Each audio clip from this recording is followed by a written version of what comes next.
Quais são as hipóteses aí para uma lei? O que eu acho? Que o comandante matou o copiloto e existe uma maneira não muito difícil de fazer isso dentro do cockpit do 777. Eu era pra ter morrido em 2 acidentes de avião. Eu era pra ter morrido no acidente da Gol e no de Macaé também. Você vai lá, tá escrito assim, 85% dos nossos projetos são secretos.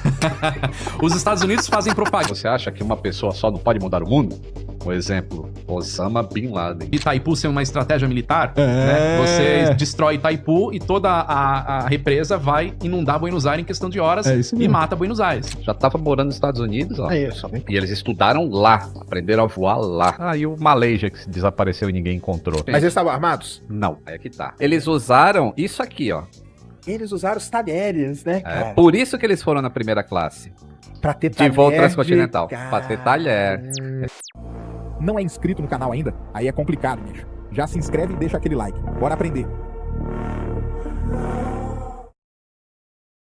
Eu não morro de medo de voar, não é à toa, não. Eu tenho por que ter medo de voar. Eu era pra ter morrido em 2 acidentes de avião. Eu era pra ter morrido no acidente da Gol, de Manaus pro Rio de Janeiro. Eu era pra estar naquele voo. Na última hora eu troquei minha passagem por um geofísico muito famoso, que morreu. Ele que veio pedir pra mim. Ele falou assim, Sérgio, cara, posso trocar a passagem com você? Porque meu filho vai fazer aniversário hoje, não queria chegar amanhã. E aí ele veio no voo. E eu fiquei pra vir no dia seguinte. Ó que doideira. E no de Macaé também, que todo mundo entrou dentro do avião. E um outro geofísico lá, amigo meu, chegou e falou assim, cara, não vamos não, vamos de carro. Olha aí, ó, o tempo tá ruim pra caramba. Falei, é verdade, cara, vamos de carro. Viemos de carro, a galera pegou o voo e morreu todo mundo. Aliás, é uma tragédia esse aí de Macaé, porque morreu gente muito importante que trabalhava ali, pelo menos na minha área, né? De geologia e de geofísica. Então, eu tenho motivo pra ter medo de voar, não é à toa, não. O fatídico voo da Air France. Rio 447 lá. Exatamente. Cara, na sexta-feira, eu tava trabalhando no Rio de Janeiro, dentro da Estatoio. Eu tava dando um curso lá pros geólogos e pros geofísicos da Estatoio. E todos eles estavam felizes que no domingo eles iam pra Noruega. Todos eles iam pra Noruega no domingo. Ficar um mês lá e tal, cara. E beleza, né? Eu peguei aquela informação lá, terminei o curso sexta-feira, despedi do pessoal e tal, não sei o quê. E aí, fui pra cá, voltei, né? Eu fazia essas loucuras aí, só que eu ia do Rio pra São Paulo durante anos, fiquei indo e vindo, é um negócio que é dureza. Aí domingo, né, de noite, né, 11 e tanto, veio a notícia, cara, mas eu nem me liguei, porque era pra França, né, o voo. Era. E aí, segunda-feira eu voltei na Estatoio pra pegar as coisas, cara. Cheguei lá, cara, o chefe tava, cara, acabado, cara. Nossa. Porque toda essa turma... dele. Não só a equipe dele, cara. Um monte de advogado, tal. A Estatoio foi a empresa que mais perdeu gente naquele acidente, cara. Caramba, olha só. Porque eles foram da Rio-Paris e de Paris eles iam pra Noruega. Pra lá. A Estatoio, na época, eu não sei se você vai lembrar, mas ela soltou um comunicado, entendeu? Porque perdeu foram muitos funcionários de uma vez. Cara, tem uma história muito triste. Tinha uma menina, olha a vida dessa menina, cara. Ela tinha acabado de se formar em geologia na UFRJ. Com uma semana de formada, ela arrumou um emprego na Estatoio. Caramba. Na semana anterior, no sábado anterior do acidente, ela tinha casado, cara. Olha isso. E aí, o que aconteceu? Bem, ela tá indo pra Noruega, elas conseguiram, né? Porque ela já tinha passagem e tudo. Aí elas compraram a passagem pro marido. Eles iam passar a lua de mel, cara. Putz, é muito triste. E esse acidente aí da Air France, ele tem um negócio muito... Depois, né? Foram anos pra descobrir a caixa preta, né? Foi 2 anos. Porque ela encravou numa montanha submarina lá, né? Ela tava 3.800 metros de profundidade. Chamaram os matemáticos lá. Exato, isso eu conto no meu vídeo. Você fala no seu vídeo também, fala né? no vídeo. E isso eu acho legal para as pessoas saberem, assim, né? Que, aconteceu um acidente, pessoas morreram e 2 anos depois, 60 milhões de dólares depois, a caixa preta foi recuperada. E a princípio você pensa, mas por quê? E o grande porquê é, a aviação sempre precisa descobrir o que levou a um acidente. Se você não descobre, significa que outros podem acontecer. Exatamente. E aí, por isso esse gasto gigantesco e essa busca por uma caixa preta. A partir do momento que tem e se consegue montar a história do que aconteceu no voo, que tudo isso que eu conto no vídeo é baseado no que saiu da caixa preta. E aí as pessoas vão entendendo passo a passo como é que se desenrolou aquele acidente. Uma vez que você entende isso, aí você começa a criar barreiras, é a tal da teoria do queijo suíço, né? Começa a criar barreiras para que um elo não grude no outro e vai estourar lá no final. É isso mesmo. Então essa é a importância e o gasto que se faz com isso. Porque é fogo mesmo, né? O negócio cai no meio do Atlântico, né, cara? Pode parar em qualquer lugar, né? Pois é. E aí, né, sempre que a gente fala de Air France e esses 2 anos, as pessoas... e o Malaysia que desapareceu e ninguém encontrou. E eu sempre costumo falar, cara, olha a dificuldade que foi para encontrar um avião inteiro que antes dele se chocar com o mar... Ele não explodiu, né? Não, ele não explodiu. Ele desceu assim... Caiu de barriga, né? Caiu de barriga, né? Estatelado no mar e afundou. E se quebrou no choque, né? E afundou. Mas momentos antes dele cair, ele tá enviando informação das panes que ele tá tendo pro satélite e chega a informação na Air France, que é a dona do avião. E essa informação que vai tem a latitude e longitude. Ou seja, se sabia exatamente o ponto no espaço em que aquele avião se chocou um pouquinho antes, né? De se chocar com o mar e levou 2 anos para encontrar. Imagina o Malaysia, que ninguém sabe o paradeiro daquele avião, se o cara voou até acabar o combustível, se baseado em ping de satélite e foi em direção ao Oceano Índico. Como é que você vai achar um negócio no Oceano Índico? Quais são as hipóteses aí pro Malaysia que o pessoal levanta mais? Tem diversas, tem as malucas aí, tem um tal de Jeff Wise. Que foi abduzir o avião. Ele vai por essa onda aí. Mas não, de abdução ele não fala, mas ele fala que o avião, ao invés de... O avião enganou, assim, ele não desviou para o sul. Ele foi, na verdade, para o norte, para uma base russa. Por quê? Eita, lá. Assim, ele fala umas doidas e fala de sinal de GPS. Aí cria aquelas, né, conspirações que pra você provar, aí você precisa despender de um tempo pra falar, pô, você tá falando um monte de besteira, bicho. Porque o satélite, o ping, através do Doppler, se sabe que ele foi pro sul, ele não foi pro norte de jeito nenhum. E você tá falando em cima de uma imagem de Google Maps, sabe? Não dá, né? Aí não dá, né? Mas ele tem essas teorias aí tem a teoria do sequestro, que não se sustenta porque nenhum grupo terrorista assumiu. E aí, pra que você vai, né, ir pra uma ilha com a Gisele Bündchen e não fala pra ninguém que você foi? Então, o terrorismo, infelizmente, vive disso. Tá, eu vou falar minha teoria pela primeira vez, eu acho que eu vou falar isso em consideração. A gente tá conversa de bar, então, né?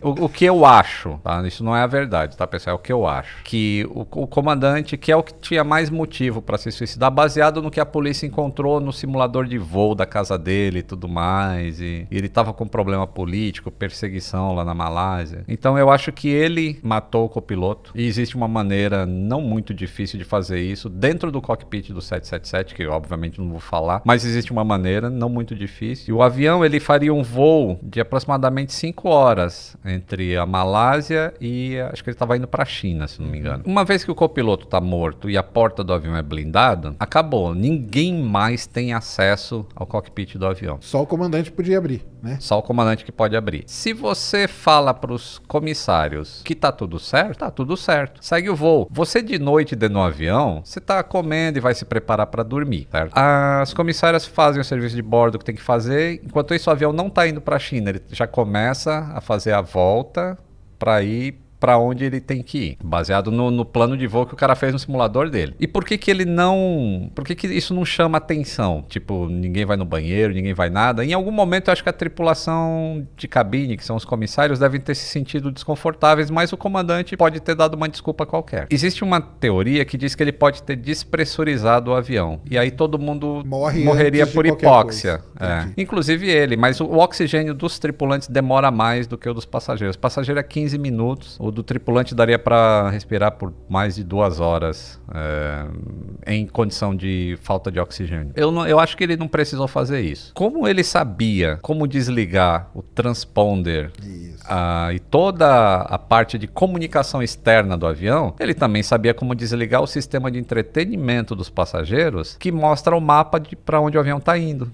Aquele mapinha que você fica acompanhando, ele pode ali e isso, ele desliga só aquilo. Entendi. Entendeu? O sistema de filme continua funcionando. Tranquilo, só o mapinha que não. Porque a partir do momento que ele tenta fazer alguma coisa, a vida dele começaria a ser infernal, assim, os passageiros, pra onde a gente tá indo? Por que né, caiu máscara? As comissárias, ia ser bem complicado. Ao passo que se ele faz um voo normal, tamo indo pra China, ninguém sabe pra onde tá indo, entendeu? E aí ele faz uma grande sacada que eu acho, assim, eu não sei que ponto de maldade do ser humano consegue isso. Mas quando ele desliga o radar, o que acontece é que o avião para de dar informação para o controle de tráfego aéreo, de velocidade, de altitude e tudo mais. E isso é o radar secundário. Só que o radar primário continua emitindo onda e retorna um ponto. E aí, em algum momento no radar, tinha esse ponto aparecendo sem nenhuma informação. Então, o que você faz quando algum alvo entra no teu espaço aéreo e não diz o que é? É um objeto voador não identificado, despacha a força aérea para ver. Né? Isso aí. O cara, quando ele faz a curva em cima lá do mar do Vietnã e vai sobrevoar a Malásia de novo, entre a Malásia e o Vietnã, ele vai bem na fronteira entre os dois países. Então, uma hora ele tá do lado do Vietnã e aparece o blip lá no radar do cara, o cara, opa, acho que tem um negócio aqui. Aí daqui a pouco ele tá do lado da Malásia, o cara, acho que tá lá no Vietnã, e o outro acho que tá na Malásia. Entendi. E ninguém despachou a força aérea. Cara, ele fez um jeito de dar uma driblar. Isso, porque um joga pro outro assim, tá lá na Malásia, e o Vietnã... Porque não é um negócio que fica, né, consistente ali, né? Porque a fronteira não é uma linha reta, né? Exato. Nossa, cara. De uma maldade terrível. Mas acharam isso aí meio no plano de voo lá, quando investigaram esse negócio? Não, essa parte aí não tinha isso, mas tinha uns waypoints, assim, uns latitude e longitude entendi. Lá pro Oceano Índico, no simulador de voo dele. Outra coisa que ele faz é que a cidade que ele morava ficava a oeste de onde ele decolou, e um pouco antes dele entrar no mar de Andaman, acho que é isso, ali entre a península e não sei o que lá, ele faz uma curva à esquerda e passa em cima da cidade que ele nasceu. Caramba. Então isso tudo leva a crer que foi o comandante mesmo que estava controlando o avião. Então todo esse papo aí que eu lembro que saiu muita teoria de conspiração, o 777 tem isso, tem aquilo. Aí começaram a colocar a culpa no avião, né?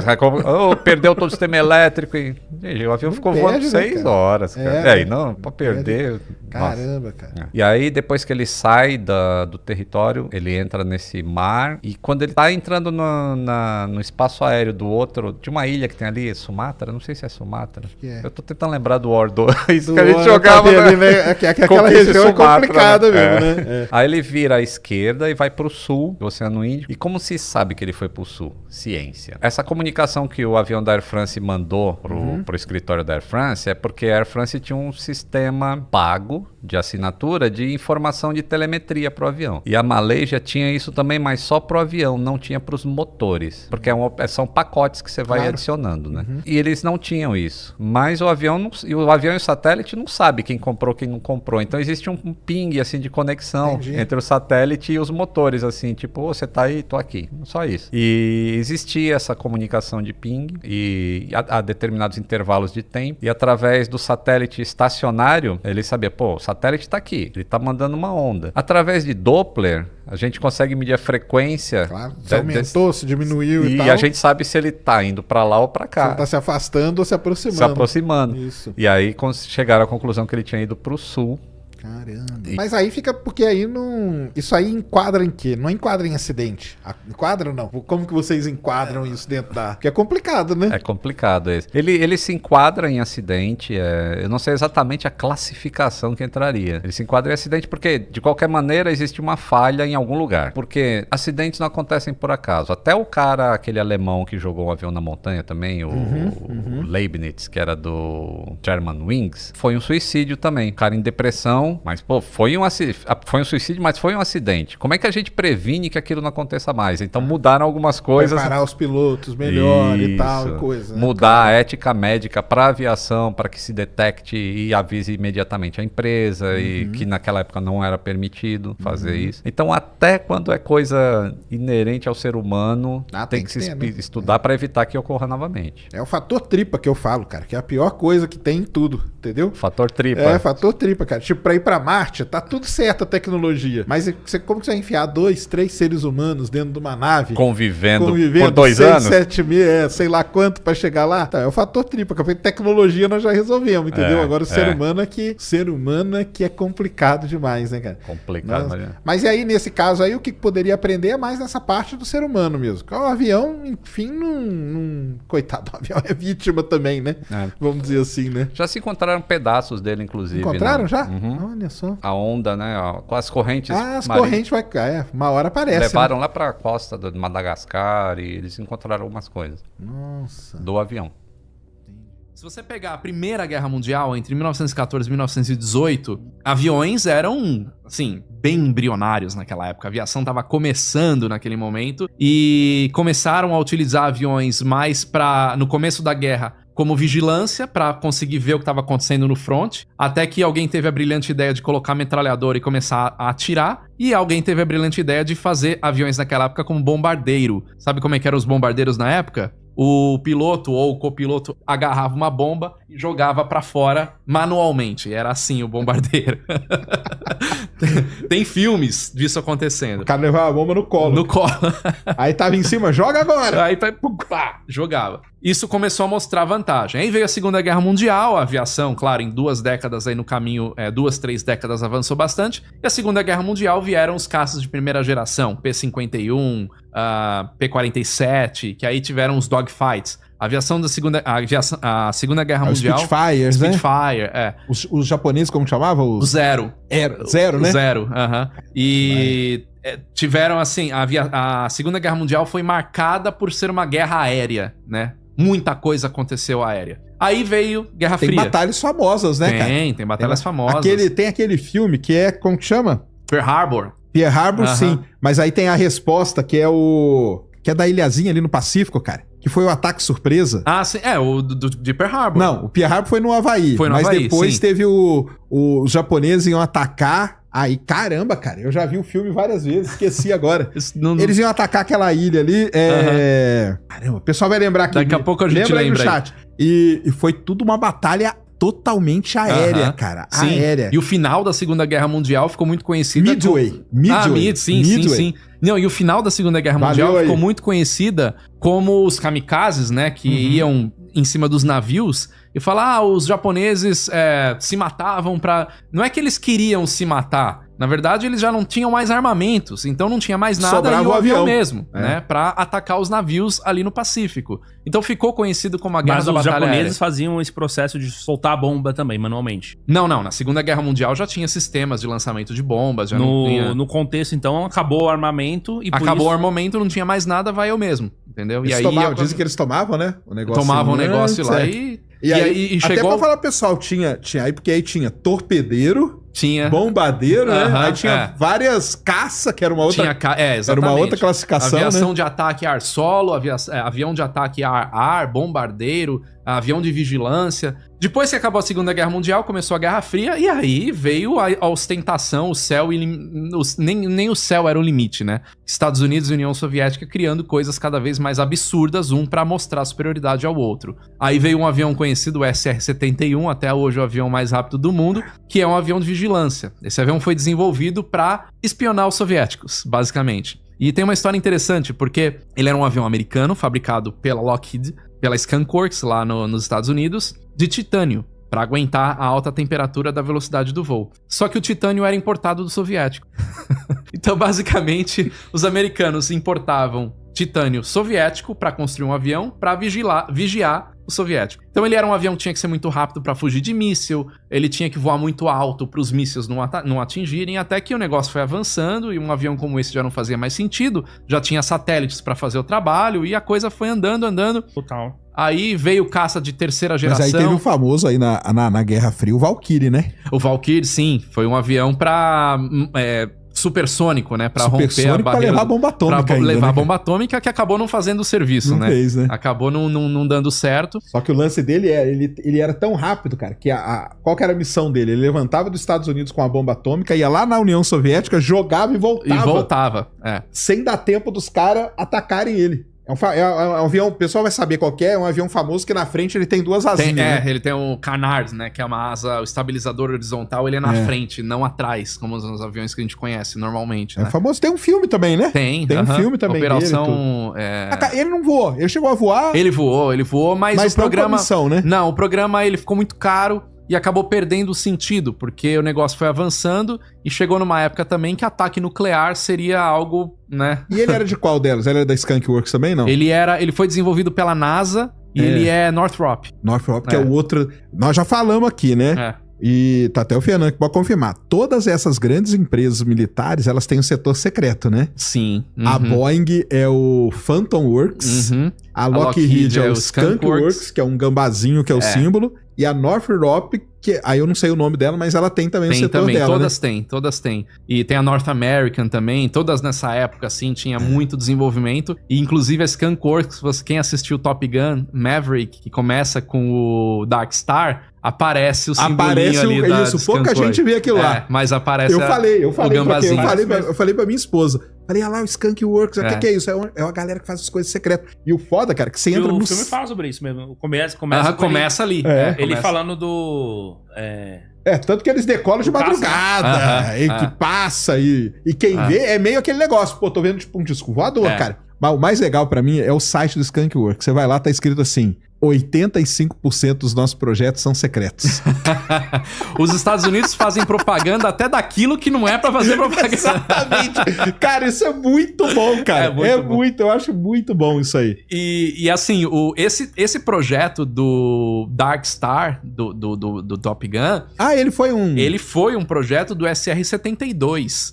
Inclusive, alguns anos antes de sair o filme... Eu fiz um vídeo sobre o suposto SR-72 e eu até fiz animação 3D, eu mesmo que construí ali o avião. Por isso que me chamou muita atenção quando eu assisti o filme. Eu falei, cara, esse é o SR-72, é exatamente igual, né? Mas não chegou a ter. Não chegou a ter. Mas será que os caras tiveram acesso? Então, a Skunk Works, na verdade, trabalhou no filme. Eles forneceram alguns desenhos, por isso que tem essa relação, né? A própria Lockheed, quando saiu o filme, postou no Instagram que teve essa relação da Lockheed com os produtores do filme. Agora, se eles abandonaram o projeto do SR-72 de vez e usaram isso aí pra ficção, aí só o tempo dirá. Entendi, cara. Aí porque tem o SR-71, tem o F-117 é um outro também. O F-117 também, ele foi um avião demonstrador de tecnologia, né, no começo, depois ele participou de alguns, de vários conflitos também com essa ideia de ser o primeiro avião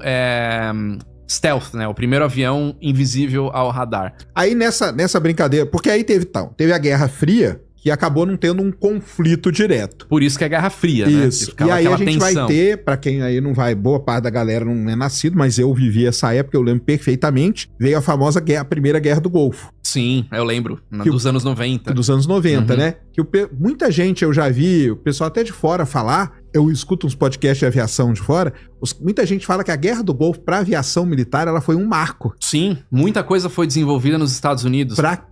E muita coisa que tinha sido desenvolvida na Guerra Fria. Que os não tinha sido usado. Isso, exatamente.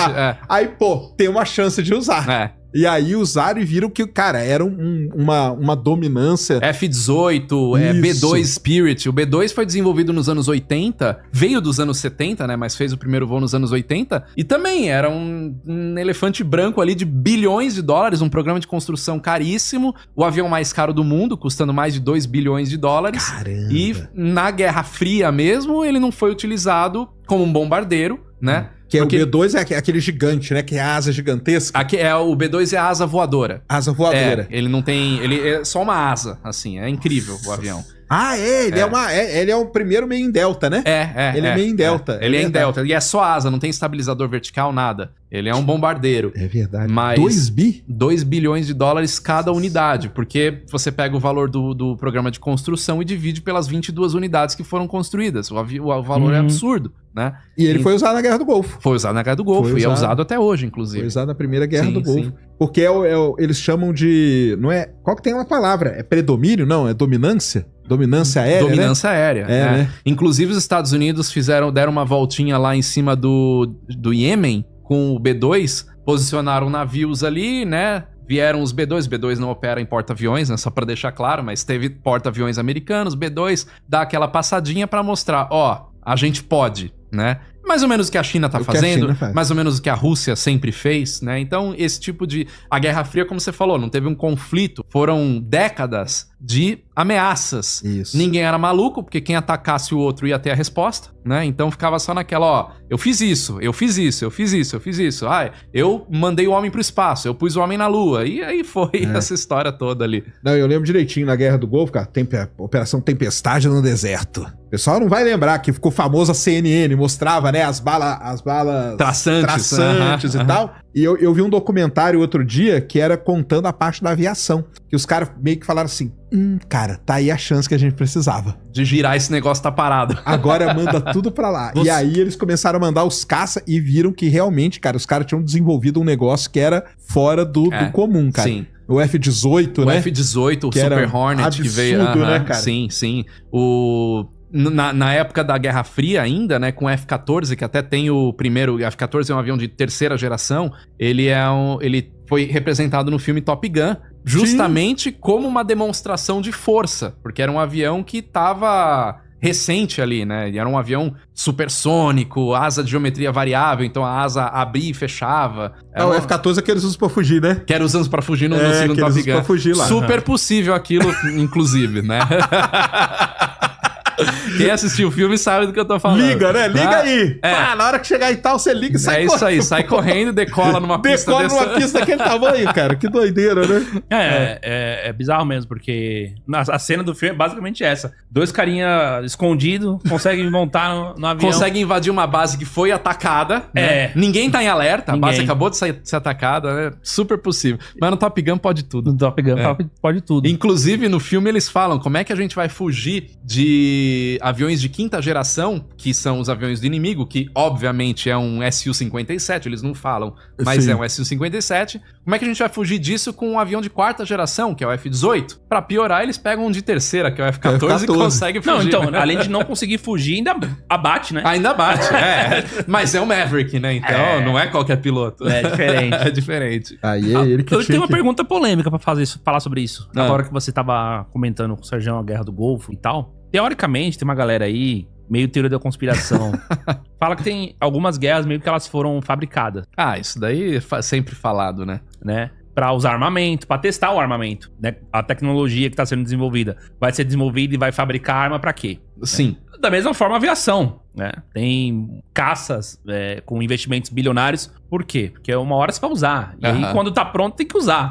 E meio que eles arrumam algum lugar. O que você acha disso? Olha, teoria da conspiração tem muitas, né? Não sei dizer se foi fabricado pra usar o avião. Agora, de fato, quando acontece uma guerra, gira muito a indústria bélica. Você tem um giro econômico nessa área muito grande. E você usa aviões que até então não estavam sendo usados. Isso aconteceu agora recentemente na guerra da Rússia contra a Ucrânia, que eles começaram a ver muitas coisas dentro da Rússia que estavam paradas, e até teve aquela história, né, que eles foram com tanques para invadir por terra a Ucrânia, e os pneus dos tanques não aguentaram, não tanque com esteira, né, tanque com roda mesmo, não aguentaram porque tava tanto tempo parado que a borracha já tava podre, né, e aí ficaram pelo caminho. Então, de fato, acontece isso, né, de você, quando tem uma guerra, sendo ela fabricada ou não, eu não vou entrar nessa questão, mas você tem um giro bélico muito grande e acaba sendo, vamos dizer assim, positivo, né, na pior maneira dizendo, né, para as nações envolvidas. Inclusive, se a gente voltar mais na história, Segunda Guerra Mundial, uma atrocidade sem precedentes, obviamente, só que os desenvolvimentos tecnológicos foram... Infelizmente, cara, o desenvolvimento ele vem com ele guerra. Vem com é guerra. Isso mesmo. Você sai da zona de conforto, né? Você tem que se mexer. Isso é verdade. Né? E você pega assim, por que o Brasil não tem um desenvolvimento tecnológico nessa área tão grande? Todo episódio a gente fala isso. Vai lá, fala aí, por quê? Porque nunca precisou. Tá vendo? É isso que eu falo, cara. Alguém um dia, cara, vai invadir o Brasil e a gente vai uma potência. Exatamente. Eu falei com o professor Roque outro dia que não precisava ter invasão, cara. Se a Argentina faz igual os caras fazem pelo mundo todo, só fala assim, estamos desenvolvendo arma nuclear. Pronto. É só um sustinho. Exatamente. Não precisa nem desenvolver, cara. Bom, não tem aquela história de Itaipu ser uma estratégia militar? Né? Você destrói Itaipu e toda a represa vai inundar Buenos Aires em questão de horas e mata Buenos Aires. Entendeu? Então era uma estratégia militar. Os aviões, boa parte dos desenvolvimentos militares que aconteceram foram naquele período entre 64 e 84, 84. E hoje a Embraer desenvolve muita coisa a pedido da Força Aérea Brasileira, como KC-390, Tucano, Super Tucano, porém a Embraer vende esses aviões para outros países do mundo, não é só para o Brasil, porque só o Brasil não sustenta, isso né, mesmo. o giro. É importante lembrar que a indústria aeronáutica ela é uma indústria mundial, ela não é uma indústria nacional. Então muita gente hoje fala assim, a Embraer não é mais brasileira. Ainda bem, porque se fosse só brasileira já teria quebrado. Teria quebrado. Porque não se sustenta sozinha, ela precisa do mercado, né? Do mercado como um todo, um mercado mundial, né? Não, e só para lembrar pra galera, né, as Forças Armadas Americanas, o orçamento deles é 800 bilhões de dólares. Mas é o maior orçamento, né, do governo. Sim. O orçamento da NASA é 20. Só pra você ter uma ideia. Ou seja, não tem porque a Terra ser plana pra NASA ganhar dinheiro, Não né? precisa. Não A tem. Terra não é plana, não? O que Não você precisa. acha? Mas é isso, Aí cara. não é questão de achar, né? É questão de ser e acabou, né? Não tem... Mas então, é isso aí. Então tem que ter esse... Mas o que você vê, pelo menos nos documentários, o pessoal falando, eles chamam de janela de oportunidade. Aham, É esse sim. que é o nome que eles dão. Ó, tem uma janela de oportunidade pra pegar lá, pega o F-18. Cara, tem tudo isso aqui que a gente desenvolveu. Tá aí a janela, apareceu. Vamos queimar entendeu? isso aqui de algum jeito, né? É igual agora, né? Ucrânia e Rússia lá, a quantidade de drone, né? O que você acha desses negócios, cara? Porque mudou muito, né? Esse é até o que o Júnior tinha perguntado antes, né? Como é que as guerras continuam, né? Então, assim, hoje, as guerras, elas são guerras cibernéticas. Então, hoje é muito mais eficiente você destruir uma estação de servidores do que você destruir um facility de combustível, por exemplo, né? Então, guerra cibernética envolve tanto essa parte de guerra eletrônica, você não manda mais tantos caças tripulados, você manda drones para fazer ataques certeiros em determinados pontos que você vai causar um problema. Acho que até agora, recentemente, foi o Zelensky até falou que foi uma atrocidade do Putin. Eu não lembro onde que ele atacou, mas foi no final do ano agora, acho que foi uma estação de energia, alguma coisa assim. Isso. No final do ano, agora no Natal. Então você vê, você quer incomodar, você não precisa atacar só uma base militar. E você não precisa matar civis. O cara ataca uma estação de energia, acabou a energia de metade do país, acabou. Entendeu? E ele não precisou nem mandar um piloto pra fazer isso. É verdade. Que o ser humano sempre se envolveu em guerra, isso todo mundo sabe. Desde que se conhece por gente, o ser humano se envolve em guerra. Então você vai nas guerras lá de Troia, que era na base da lança, do arco e flecha, até envolver isso com um avião na Segunda Guerra Mundial, onde você pega a bomba na mão e ataca, até o momento que você já não precisa nem envolver pessoas no front. Não tem mais o front que tinha na Primeira Guerra Mundial, né? Você tem máquinas. E estamos chegando na era da Skynet, né? Não, e A você inteligência artificial vai e você tem próxima guerra.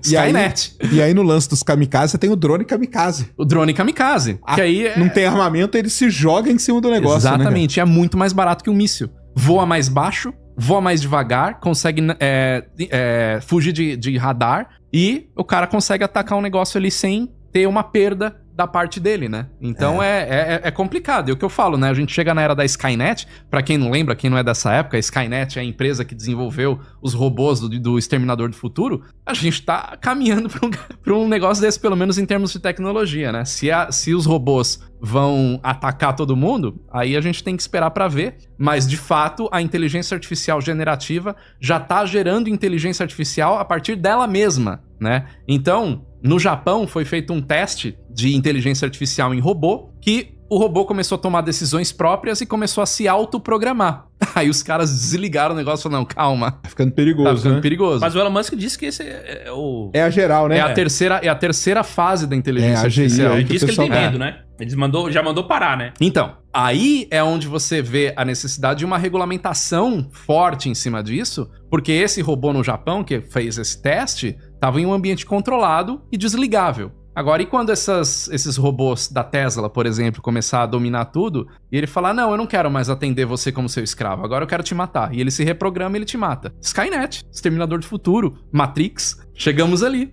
E nesse da guerra cibernética tem o problema, e que tem até, falam que tem um pouco a ver, né, com esse problema de você voar hoje no espaço aéreo ali, né? Aham. Porque o pessoal manda aqueles jammings, né? Sim. No satélite, né? Pra poder deixar os drones meio atordoados, né? Exatamente. E aí, como que tá pra voar num lugar desse, cara? Exatamente. Mas o grande problema do GPS, por exemplo, é esse. É esse, né? Porque você tem um sistema integrado no mundo inteiro que é dominado pelos americanos. Os americanos vão lá, mudam a programação dos satélites e aí? Então, mas voar lá na Rússia hoje, o cara aciona o GLONASS, né? Que é o Sim, sistema deles. Então, no caso deles. Deles, né? Porque eles sabem dessa dominância dos Então, Estados Unidos. mas aí, com esse problema de ter esses jamming aí, esse tipo de vírus, como que é pra voar hoje no espaço aéreo russo? Deve estar complicado, né? Ninguém tá voando no espaço aéreo russo, né? Tá meio de outros fechado. países tá fechado o espaço aéreo. E pode acontecer algo que aconteceu com o avião da Embraer, né? Que, um míssil pegou o avião por engano achando que era um drone. Então é um espaço aéreo extremamente perigoso. Você tem hoje classificações de espaço aéreo no mundo, tem até um site que mostra isso,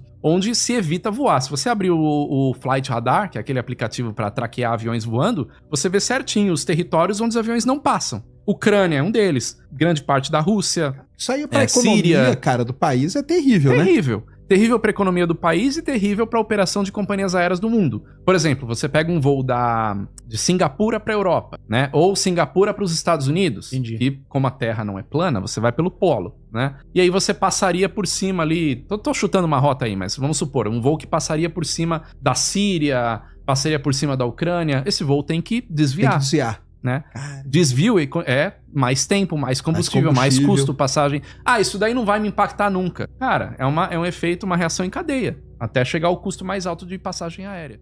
Tem uns dias assim chaves na humanidade. Esse foi, né, cara? Esse foi um deles. Esse foi, E né? uma vez eu li um cara falando assim, pô, você acha que uma pessoa só não pode mudar o mundo?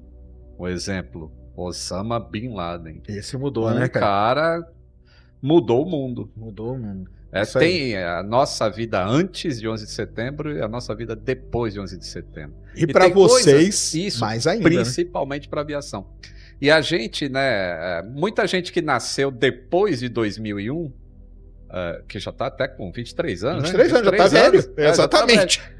Já conheceu a vida pós... Então não lembra, não sabe como era antes. é Algumas verdade. coisas que eram muito mais tranquilas de fazer. E hoje tem coisa que não faz o menor sentido para uma pessoa que nasceu depois. Ela fala, por que tem que ser assim? Porque existiu aquele ataque. Que existiu aquele ataque, né? Aliás, até antes aqui, né? Porque o 11 de setembro, galera, é uma história assim que ela vem de muito antes, tá? Até pra quem não, né, vai estudar a história, tem todo um problema lá. O Bin Laden, ele era de um lado, os americanos acabaram armando ele, depois ele se armou contra os americanos. Anos antes, né, do 11 de setembro, anos antes de 2001, já tinha o World Trade Center, né, que é um negócio aí, vamos dizer assim, protagonista nessa história toda, já tinha passado por um atentado, né, no estacionamento dele lá, né, tinha Foi, explodido acho que um em carro, né, 1995, acho que é isso. 93, né, Cris? 93, 93 teve um problema lá seríssimo e tal. Depois teve aquele outro atentado lá na Embaixada Americana, né? Sim, E- que foi em algum país ali na Um África. país na né? África e tudo mais.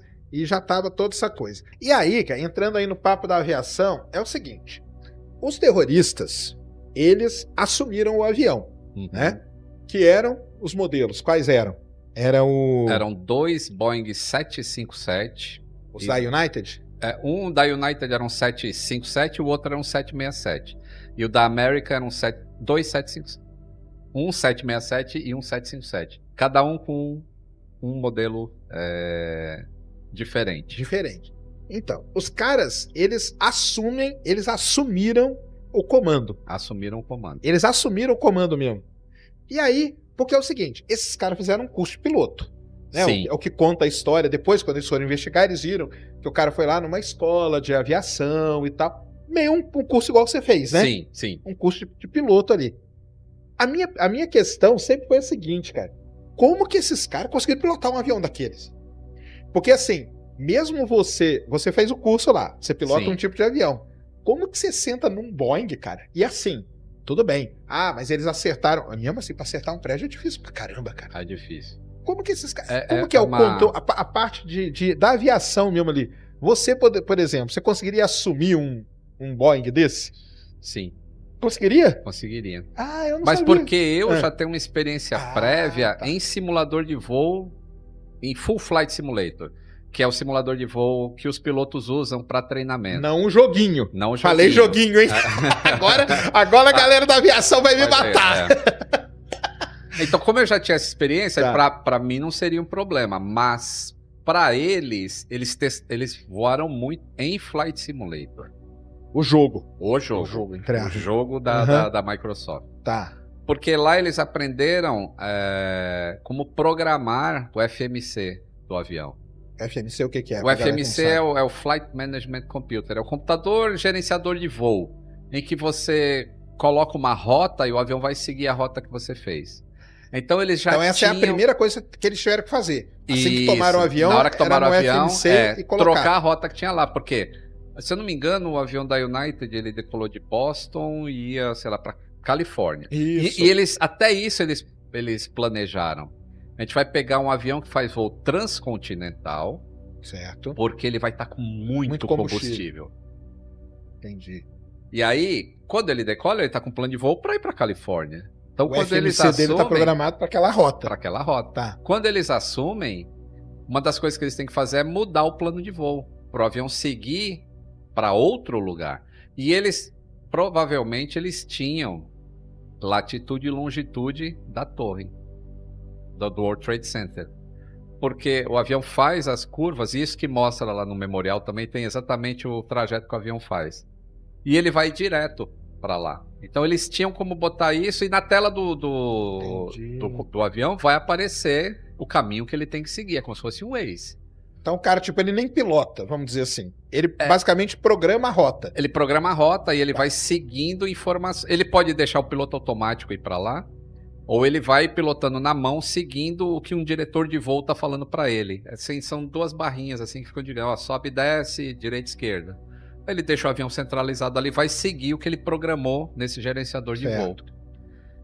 E aí quando ele... O problema, a dificuldade que eu acho que principalmente o segundo avião teve. O primeiro, ele errou a maneira que ele bateu. Tanto é que a torre não cairia se fosse só aquele primeiro, apesar da violência do impacto. Entendi. Porque era para ele bater como? Era para ele bater mais baixo. Ele bateu num andar muito em cima. Entendi. E meio pro lado. Ah, sim. O segundo virou, né? o segundo virou e cortou muito mais andares. Certo. E tanto é que a Porque segunda a asa, torre... né? O combustível fica na asa, né? O combustível fica na E asa. aí, porque quando ele pega de lado, aí que a asa explode para cima e para baixo, né? E tanto é que a segunda torre cai antes da primeira. Exatamente. Porque o estrago nela foi muito maior. E a dificuldade que eu acho que eles tiveram foi de manter o avião naquela velocidade em baixa altitude. Isso é Com difícil motor, pra caramba. ele tem que ter um controle de compensador, porque o avião ele vai querer subir com aquela velocidade de qualquer jeito, então ele tem que manter o avião na força ali embaixo. Então, engraçado é o seguinte, ó, a comissão de 11 de setembro, que foi montada para estudar todas as variáveis que aconteceram, eles descobriram depois que uma grande parte desse pessoal já estava morando nos Estados Unidos, ó. É isso, há muito tempo. Era a célula. Claro. E eles estudaram lá. Aprenderam a voar lá. E, inclusive, tem falha, né? Que um deles já era suspeito e mesmo assim... Sim, aí tem as Foi, falhas tem de as segurança, falhas de né? segurança. Que o pessoal consegue resgatar.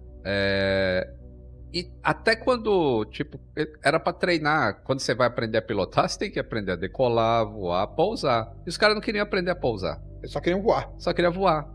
E nunca um instrutor pensou assim, pô, como é que pode o cara não querer aprender a pousar? É porque pra eles não ia pousar mesmo. O lance do Flight Simulator foi meio que decisivo, então, eles estudaram bastante. E em 2004, era o Flight Simulator... em 2001, era o Flight Simulator 2000. Ou 98, que é que já começou a ter assim, um painel mais bonito, um cenário mais bonito, dava para você fazer missão, fazer voos de longa duração. Então já tinha informação sobre isso. Então, e a gente está falando de um planejamento de 8 anos para fazer um ataque desse. Sim. 8 anos, os caras com essa missão. É muito tempo, né? Isso teve algum impacto no Flight Simulator? Porque os caras podiam pensar assim, né? Cara, pô, não vamos fazer um jogo tão realista também, porque a gente pode estar formando um monte de maluco por aí, né? Vamos diminuir aí, põe um negócio, põe um controle, põe de cabeça pra baixo, porque se o cara um dia ver, pelo menos ele, sei lá, acerta o avião em outro lugar. Eu lembro que teve bastante esse dilema. Chegou a passar pela cabeça da Microsoft não permitir que você batesse avião num prédio, mas logo em seguida se chegou à conclusão que não é assim que a humanidade funciona. Claro. Assim, muito mais gente aprendeu a voar em segurança por causa do Flight Simulator do que um grupinho de terrorista que resolveu fazer a coisa errada. Eles tentaram ir para o outro lado de aumentar o nível de segurança em vários aspectos e tal, mudar toda aquela situação, ao invés, logicamente, né? Porque ainda tem, né? A gente fala aí logicamente, que todo mundo lembra do dos prédios, né? Mas teve mais 2, né? Que um foi no Pentágono e o outro que é o mais, vamos dizer assim, que é onde tem mais mistério, é o outro, é o 93, né? Que 93, a gente fala, né? Que é o 93. É o que tem mais... Eu não sei se ele é o que tem mais conspiração, mas é o que... É o que a gente afirma. Afirma assim, não, foi derrubado. Foi derrubado aquele avião. Todo mundo fala de boca cheia, assim. Todo mundo fala, né? Porque tinham, nesse momento aí, já tinham decolado os caças e tal, né? Eu não sei o quê. Mas, não, na sua opinião, ele foi pego os passageiros conseguiram recuperar o avião. Sim. E aí... apesar dos caças já terem subido, já tinha caça voando, as evidências mostram... E eu vou falar das evidências e vou falar do que os conspiracionistas falam. Boa. Então, a evidência diz, baseada em ligações que tiveram... Porque teve ligações, né? Teve ligações. Então, aquele avião da United... E eu lembro muito bem, quando eu entrei na United, uma das coisas que me chamava a atenção, que não tinha no avião da Varig, naquela época a Varig voava, era que atrás do banco, na fileira central, esses aviões tinham 3 assentos e 3 do outro lado. 3 e 3. 3 e 3. 3 e 3, são 2 corredores, o 767. Na fileira do meio de cada poltrona do meio de cada um. De cada fileira, tinha uma telinha bem pequenininha naquela época, já para ver vídeo, e tinha um telefone com um negócio onde você passava o cartão de crédito. Eu lembro disso aí, cara. Lembra? Em 2003, depois eu falo, mas em 2003 eu fui para os Estados Unidos, eu fui até, depois eu conto o que aconteceu comigo, mas eu lembro que tinha um telefone e um lugarzinho pra você passar o cartão. Isso, aí você passava o cartão e você fazia uma ligação via rádio. Eu nem sei o que eles usavam de tecnologia naquela época, se era rádio. Satélite, acho que não era, que era muito caro o satélite. Mas eu acho que era satélite, porque era caro pra caramba. Era tipo $10 o minuto, coisa assim. Acho que era $50 o minuto, era um negócio, era caríssimo. É isso aí. Satélite. E aí, passageiros ligaram e eles falaram. Tem gravações dos passageiros falando com os familiares, o avião foi tomado por terroristas e nós vamos pegar o controle deles. Uhum. E tem gravações da Caixa Preta. Este avião, a Caixa Preta foi encontrada e tem as gravações da Caixa Preta. Tem a transcrição do que é falado. E aí o que acontece? Quando um avião cai da maneira que ele caiu, assim, na vertical, geralmente os destroços ficam em um local pequeno, assim, 300 metros de circunferência, onde ficam os diferença, se ele cair assim, ele espalha, se ele cair aqui, ele concentra. Isso. Tá. Aí eu vou falar o que os conspiracionistas falam. Por que ele foi derrubado?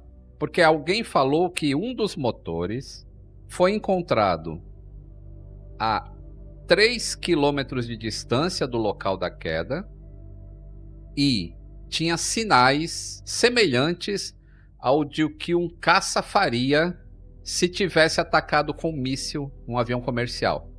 Aí o cara escreve assim, o primeiro que fala. E eu fico pensando, como é que ele sabe que um avião comercial ficaria com essa marca se nunca um caça tá com um avião comercial? Quer dizer, isso aconteceu lá na União Soviética e foi com o avião da Korean Airlines, inclusive.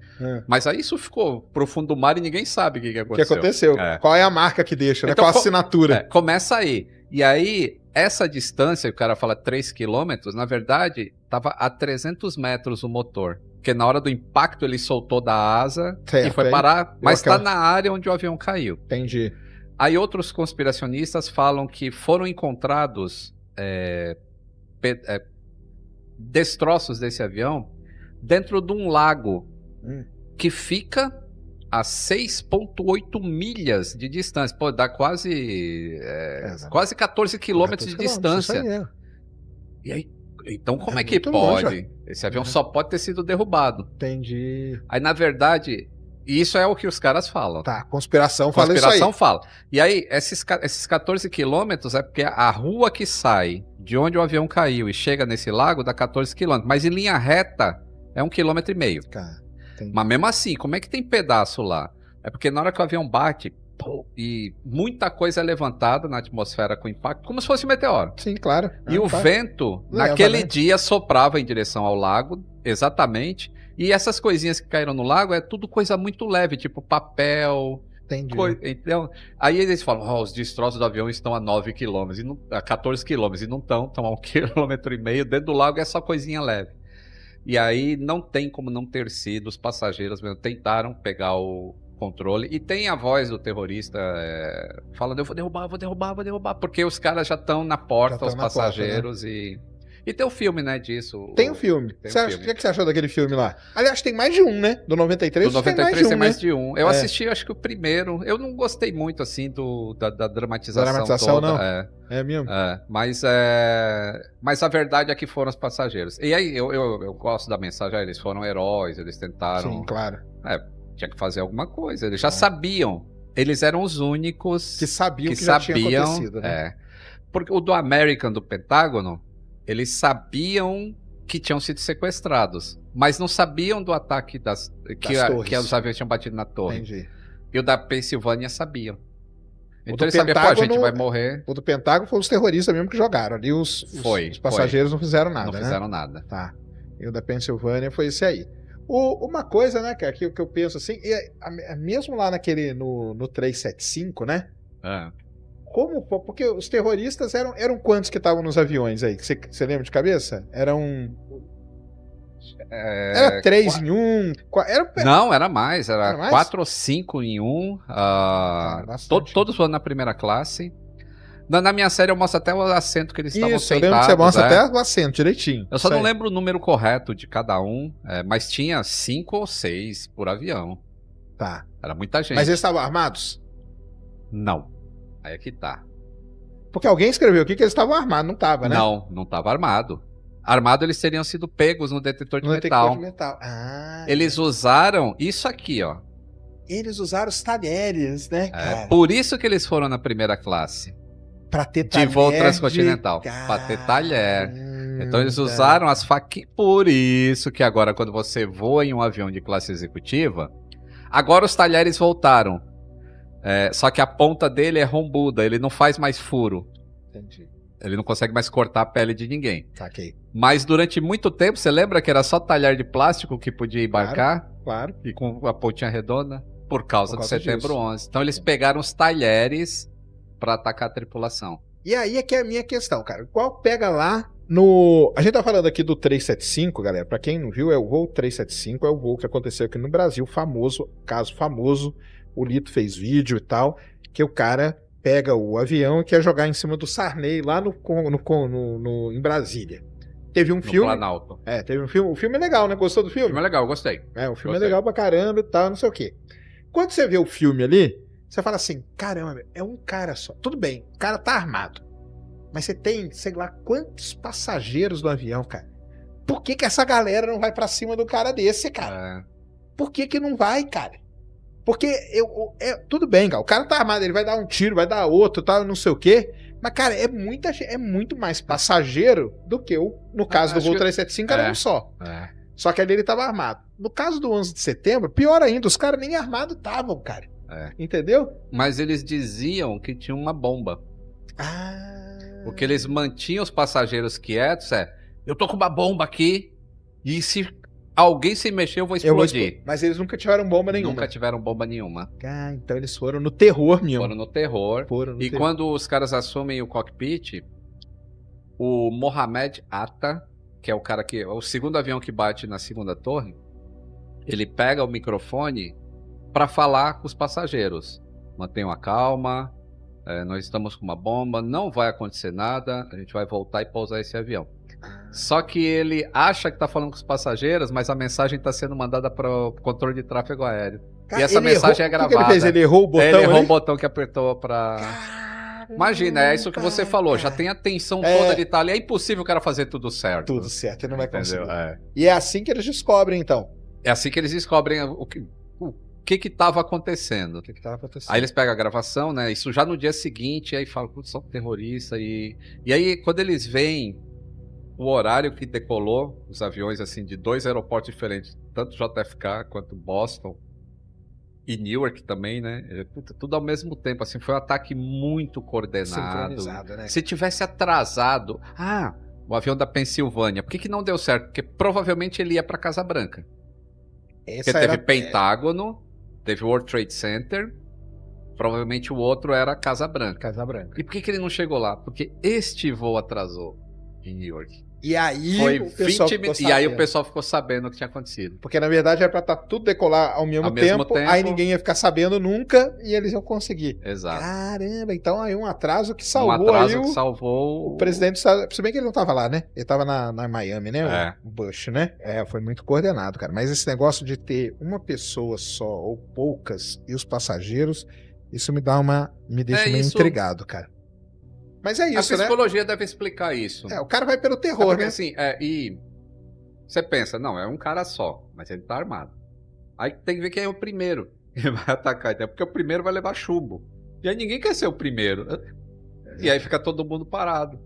Por isso que os caras do 93 são heróis mesmo, porque eles foram pra cima, né? Foram pra cima. Eles foram pra cima dos caras, né? Eles foram pra cima pra pegar o cara. É isso mesmo. Aí vamos tentar resumir pra galera quais foram as principais mudanças, assim, mesmo, gigante, que teve depois do 11 de setembro. Dentro da aviação, assim. Dentro da aviação foi... A primeira coisa, a porta do cockpit.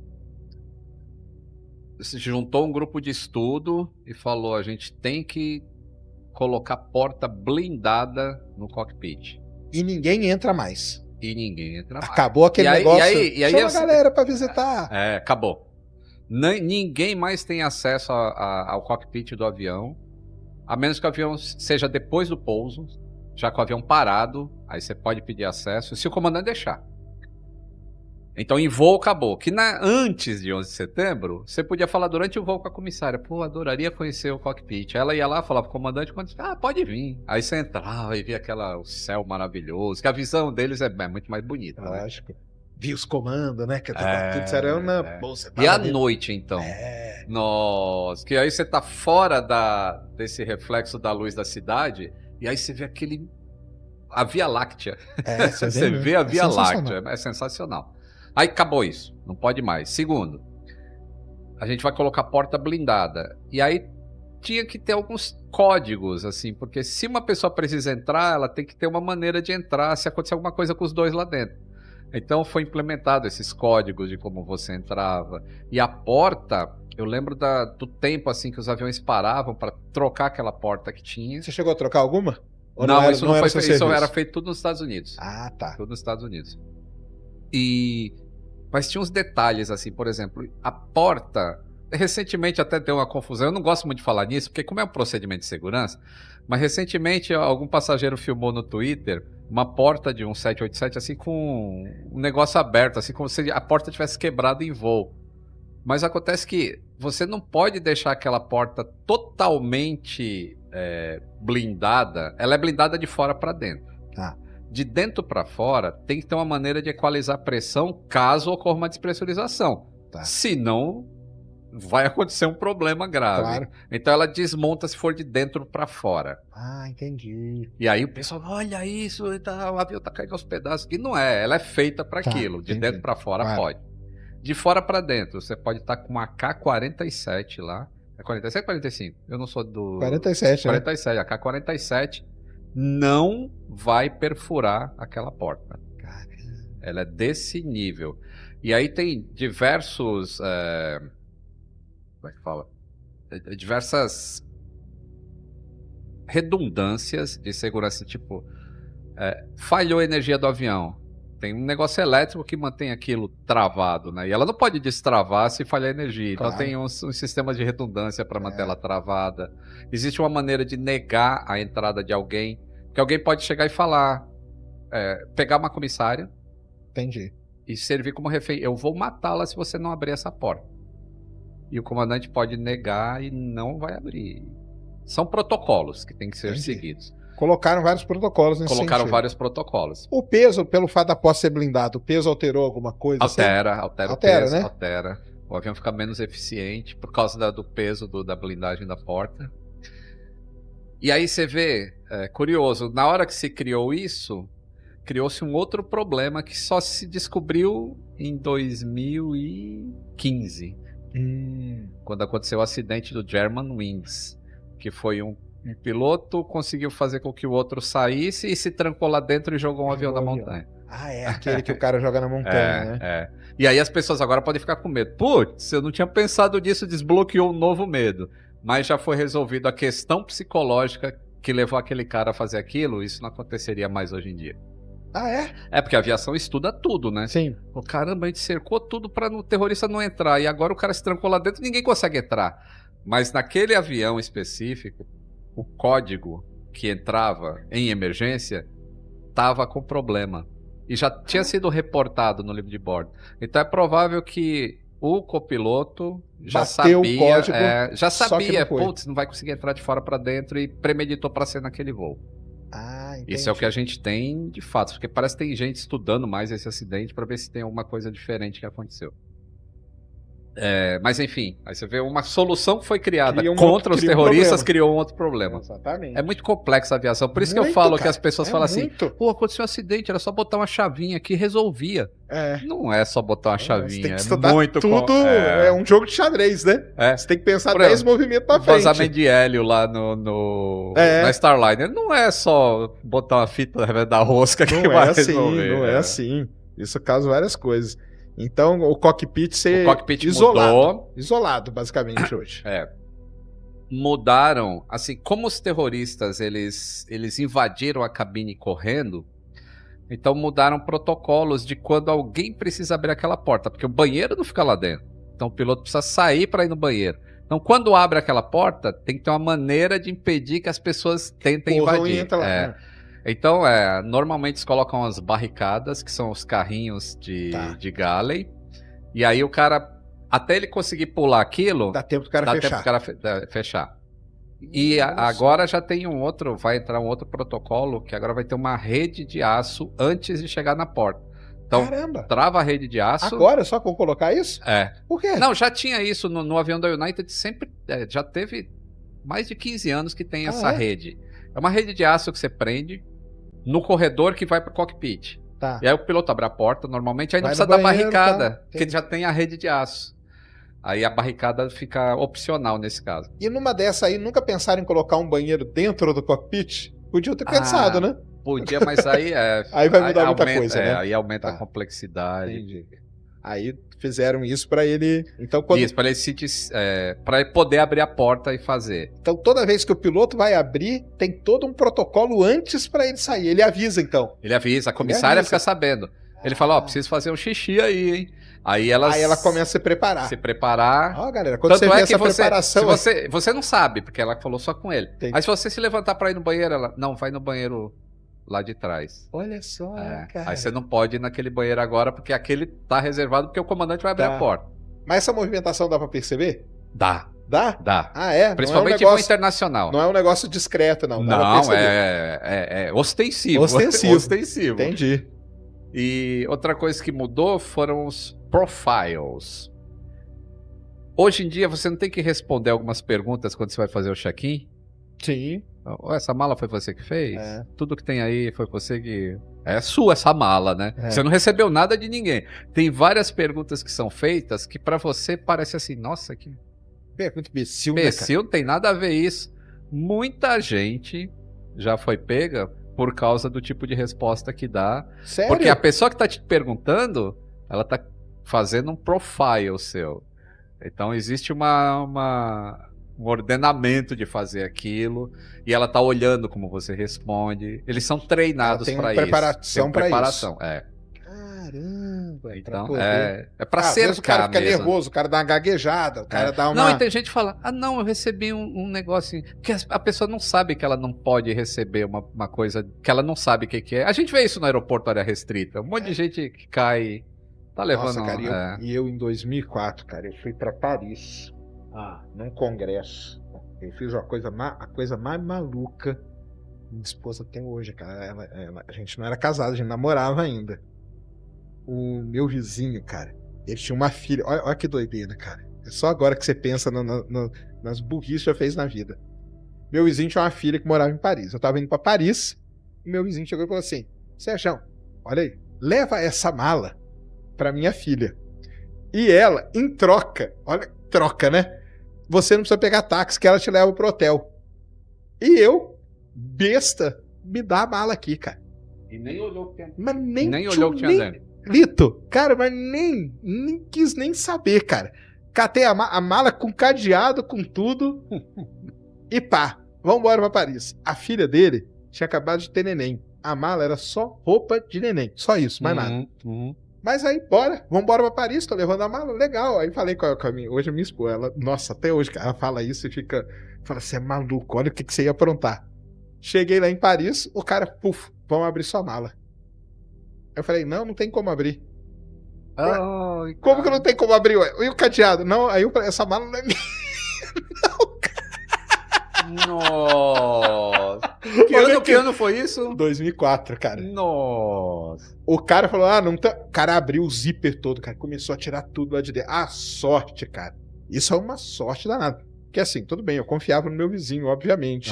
Mas imagina você tem um negócio. Cara, eu tava muito, mas não era pouco, não, cara. Não, tá muito encrencado. Muito encrencado. Você pode ficar preso e nunca mais aparecer. Lógico, ficar preso pra vida inteira. O cara tirou tudo, era só roupa de bebê. Aí ele ficou tão puto, o policial lá, francês. Isso era na França, tá? Não era nem nos Estados Unidos. Se era nos Estados Unidos, eu acho que eu tinha me prendido já de antemão. Não precisa muito pro francês ficar puto também. Não precisa. Ele ficou puto, ele largou as roupinhas tudo lá, mandou depois guardar e tal. Mas, cara, aí você pensa hoje, né, cara?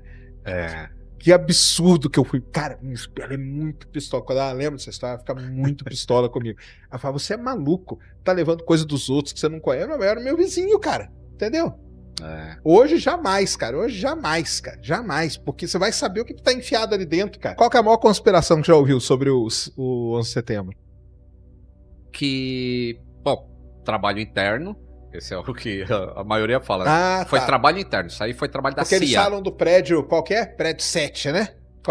Prédio 7 não caiu. O prédio 7 não caiu, como que pode e tal? Tem esse. Tem o que fala que não foi. Esse é um absurdo dos absurdos, mas parece que quanto mais absurdo é o negócio, mais legal mais as fica. pessoas acreditam. Que não foram aviões que bateram nas torres. Aquilo eram holografias. Alguém escreveu aqui o negócio de holograma. Mas como assim, cara? Então, como é que o holograma você vê de vários ângulos, né? Até um vídeo novo agora que mostra bonitinho. Então. E a sincronia. O cara acha que é fácil primeiro fazer um holograma em 2001. Que ele não se coloca lá 23 anos atrás. A gente começou falando que em 2001, cara, mal, a gente conseguia acessar a internet. A gente não tinha nem internet. O cara não tem um holograma. E aí ele vai sincronizar o som do avião com a imagem. Onde é que tá o projetor, né? Primeiro, onde é que tá o projetor da holografia? Tem essa... Tem a de que... Agora, essa de holograma, sim, tem gente que fala de outras coisas e tal. Cara, primeiro que eu, assim, lógico que é uma loucura, mas eu já acho uma falta de respeito com quem perdeu, com as vítimas do acidente, cara. Sim. Entendeu? Sim. Você falar isso, e as pessoas todas que morreram, então, quer dizer que ninguém morreu? Como que é isso? Exato. E as famílias os funcionários. Perdidos, funcionários e tudo, cara. O que é isso? Eu vi o avião, eu sabia o número do avião. Aquele avião já tinha vindo no Brasil. Eu trabalhei naquele avião. Você trabalhou nele? E aí o avião desapareceu da frota. E aí, esconderam aonde? No deserto? Não existe isso, cara. As pessoas não...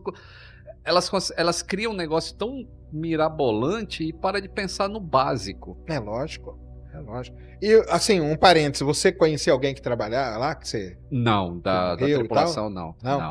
Tá. Eu conheci uma comissária que era amiga de uma comissária que perdeu a vida no World Trade Center. Tava no avião. Uma outra que falam é que... As que comentaram nos seus vídeos lá, qual foi a mais, assim, absurda? Então, essa do holograma? Não, foi do que o avião em si não conseguiria derrubar a torre, o impacto do avião. E aí, eu até fiz um stories mostrando a força de impacto. Eu até usei o ChatGPT para me ajudar a calcular. Mas é 500 milhões de toneladas a força de impacto de um avião com a velocidade que aquele avião estava. 700 km por hora. Lotado de combustível e um peso ali de 270 toneladas. Batendo numas vigas de aço. Nas vigas de aço. O problema da viga de aço é que à medida que o calor vai consumindo ela, né? Ela vai enfraquecendo. Foi isso Isso. e o World Trade Center, pra quem não sabe, ele tinha um problema que no alto dele tinha um peso muito maior, porque eles tinham, aquilo era uma coisa de engenharia, né? Então ele tinha que ter um negócio muito pesado em cima para Pra ele balancear o e vento. tal. E aí na hora que a viga começou a enfraquecer, aquele negócio que era muito pesado, tanto que você vê o prédio, ele cai de cima. Ele não Isso. tomba nem nada, ele cai assim. Cai pela força da gravidade mesmo. Porque aquele negoção lá que ele tinha em cima que derruba, né? Que vem moendo os andares. E você todos. falou, né? Amoleceu o aço. Isso. E aí, é isso que os conspiracionistas falam assim. Porque alguém falou numa das entrevistas iniciais que tinha derretido o aço. O aço não derreteu. Claro que não. Ele amoleceu. Ele enfraqueceu. É isso aí. E aí os caras falam, mas a temperatura do querosene do avião é muito... O que o combustível entra em combustão é muito mais baixo do que a temperatura que o aço derrete. Então era impossível. E na verdade não é.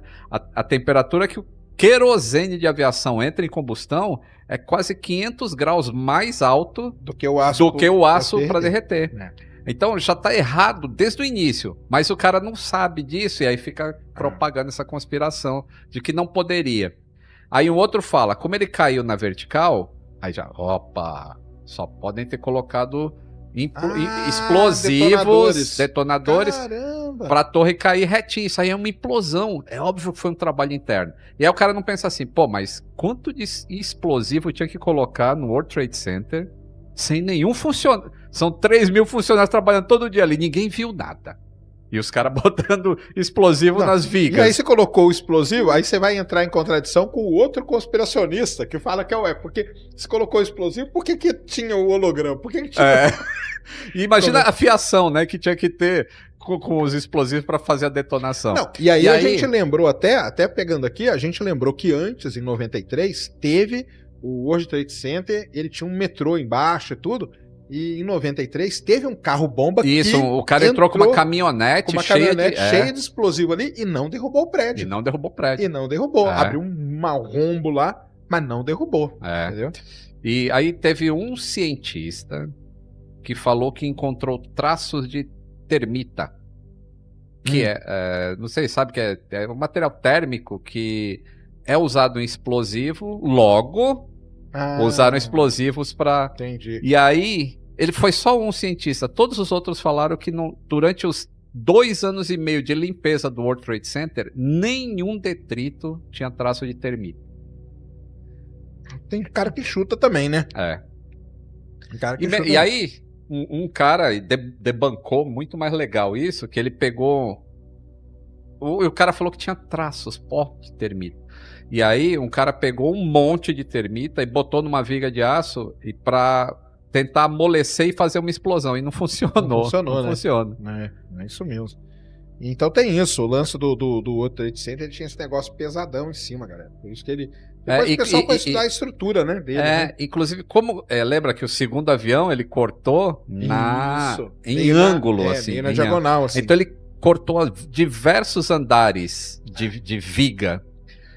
E aí, quando o aço começou a enfraquecer por causa da temperatura, então um andar começou a cair em cima do outro. Aí o peso desse aqui, as vigas de baixo já não conseguia. E aí foi. E por isso que ele vai caindo assim em dominó. E aí o impacto daquilo foi que derrubou o outro. Né?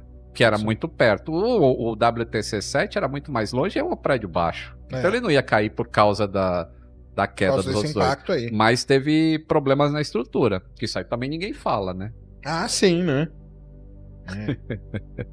Não, o pessoal tá falando, o World Trade Center é um dos maiores prédios do mundo. E na época que o Murilo aqui, Xavier, falou, era um dos prédios com mais segurança em Nova York. Porque ele já tinha passado por um problema. Exato. Então, agora imagina. O cara entrou com a caminhonete com bomba. E aí, olha o tanto de coisa de segurança que a gente falou. Ninguém vai fazer nada e num dia de noite os caras vão amarrar um monte de dinamite. Vai os Ghostbusters lá, né? Com aquele macacão branco cheio de dinamite. Pô, que é isso? Essas foram o que mais comentaram nos seus vídeos lá. Foi. E fora os caras que me xingaram, né? Porque eu fiz 4 episódios, foi um... Mas vão te xingar por quê, cara? Porque eu tava falando o óbvio. que não foi, primeiro, trabalho interno e segundo, não foram aviões. Teve o Pentágono também. O pessoal fala, não foi avião, lá foi míssil. Porque tem uma câmera de segurança em um estacionamento, que é a única câmera que pegou alguma coisa. Só que as câmeras nessa época, era 4 FPS. Um avião voando a 500 km por hora... você só vê o tum-tum, né? Você só vê assim, um. Ela aparece uma vez no frame e depois já aparece o fogo. E aí os caras falam, isso é muito suspeito. Suspeito, a gente tá em 2001, não tinha internet. Imagina você vai ter uma câmera de 30 FPS e uma câmera de segurança. E aí eles falam que o tipo de dano que fez era circular. E, o avião tem asa. Tinha que fazer um estrago igual do World Trade Center.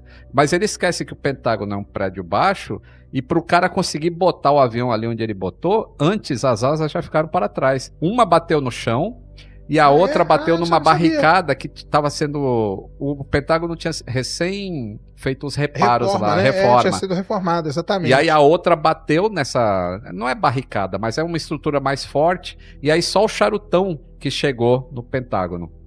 Mas como... tinha recém passado por reforma, o concreto era muito novo.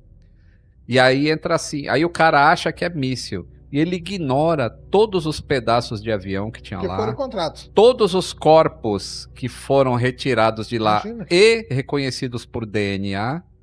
E as caixas pretas do avião, que também foram recuperadas. A do World Pentágono Trade... foi. Do Pentágono foi. Do World Trade Center não Não foi. foi? Não foi. Caramba. Porque o impacto foi tão grande na hora que o prédio desceu, esmagou qualquer Entendi. coisa que Não sobrou pudesse. nem a caixa preta.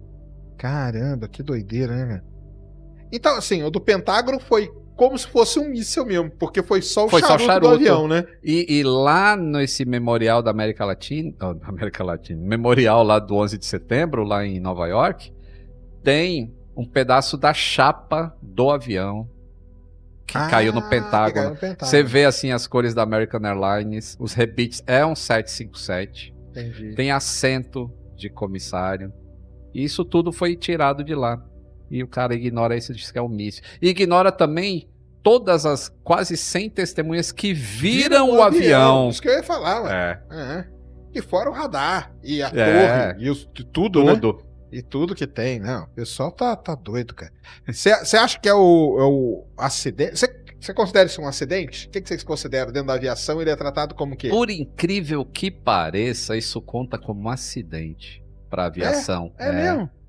Inclusive tem um site que eu não dou muita confiança para esse site, mas tem um site que chama JackDeck, que muita gente leva em consideração. Mas ele faz um ranking das empresas mais seguras. E aí United e American, que são uma das empresas mais seguras do mundo, sempre ficaram lá para baixo, porque perderam um monte de vidas no ataque de 11 de setembro. E aí isso entra na estatística como se fosse um acidente. Não é culpa deles, e não é culpa deles. Então eu desconsidero isso. Mas para aviação ele conta como acidente. Você o classificaria sequestro. Como crime. Crime? Eu tiraria da estatística de segurança de voo, por exemplo. Muito embora aconteceu uma falta de segurança de aeroporto. Tá. Mas de segurança de voo não aconteceu. Eu acho que a empresa aérea não A tem que empresa ser aérea culpada. não tem culpa, né? Poderia, qualquer empresa aérea iria passar pelo mesmo problema. Pelo Problema. mesmo problema. Muito legal. Qual é o envolvimento do Celso Portiolli com 11 de setembro? Eu cheguei aqui, o pessoal só falava nisso. Cara, eu sou tão assim que eu nem tchum. Você sabia do envolvimento dele, cara? Sabia, mas eu não posso falar. Não pode, né? Não posso falar. Aí é só ele que vai responder. Só o Celso. Prestem atenção, não tem nenhuma foto dele no 11 de setembro. Muito suspeito. Deixa eu fazer uma aqui, cara, antes de continuar no Superchat. Manda aí. Porque tem um pessoal que sempre vai no meu canal e fala umas ideias muito malucas. Você já deve ter ouvido. Paraquedas, que mais? Paraquedas. É que a pessoa esquece que paraquedas pesa, né? Pois é. Precisa de volume, né? É completamente inviável em aeronaves do porte de um Boeing 737 ter paraquedas, né? Você teria que ter um velame gigantesco e isso tem que ser guardado em algum lugar. E lembrando, quando as cápsulas voltam, quanto tempo demora para aqueles paraquedas de fato inflarem, né? Tem um tempo, né?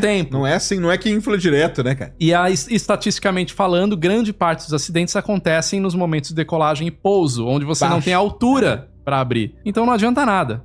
E outro que o pessoal fala é ter paraquedas em toda a poltrona. Impossível. Loucura também, Loucura. né? Pra você evacuar uma aeronave hoje, teve até um acidente ano passado num avião, acho que foi um A350, esqueci a companhia aérea, que bateu num avião no pouso, o A350 pegou fogo e a tripulação evacuou todos os passageiros. Nossa, é um milagre? Não, é treinamento, eles são treinados pra isso. O protocolo é evacuar o avião inteiro em 90 segundos, 1 minuto e meio. Então, se o avião tem 300 pessoas a bordo, você vai tirar todas elas do avião em 90 segundos, né? Pra dar tempo. Claro. Imagina você fazer 300 pessoas saltarem de paraquedas com o avião voando. Não tem como, né, cara? Eu E vai ter um que vai ainda abrir o paraquedas dentro do avião, pra piorar. Vai ter cara que vai abrir dentro do avião, vai ter cara que vai grudar na porta e não vai ter que chutar o cara pra sair. Não vai funcionar. Mas eu ainda acho que se o Elon Musk quiser, ele faz o avião com... Mas aí é outro projeto. Com paraquedas. É outra Ele faz o avião com paraquedas. Aquele pequenininho, que tem uma foto famosa que é um pequenininho. É o Cirrus. Né? Aquele que tem um paraquedazinho, tem. né? Então, esses aviões menores, como o Cirrus, ele tem um sistema chamado CAPS, que é usado, inclusive, em outras aeronaves desse porte, né? De 4 pessoas, 6 pessoas, né? Por exemplo, o Cirrus a jato, ele carrega, acho que 7 pessoas e tem paraquedas também. Só que são aeronaves menores, o velame do paraquedas é bem menor. Mesmo assim, demora um tempo pro avião... Pra inflar, né? Pra inflar. Pra ir parar. Mas é só isso aí, pode continuar. É que tem essas maluquices aí que o pessoal fala. Vamos lá. Conhece o caso Cláudio? Caso Cláudio? Fernando e Serjão, eu tinha uma tia lá na roça. Cláudio, Minas Gerais. Cláudio é uma cidade que tem supostamente muitos avistamentos de alienígenas. Eu sei o que ele vai falar. Em Minas, né? Porque tinha muita queda de avião, caiu um monte de uma vez. Exatamente. Tá. Caiu um avião e do nada ela começou a ver que estavam caindo vários. E aí, já repararam nisso? Os caras me colocam uns negócios aqui que eu nunca ouvi falar também, né? Caíram vários aviões. Caíram vários quantos, vários tempo, quantos, exatamente. Fala, cara, então, entendeu?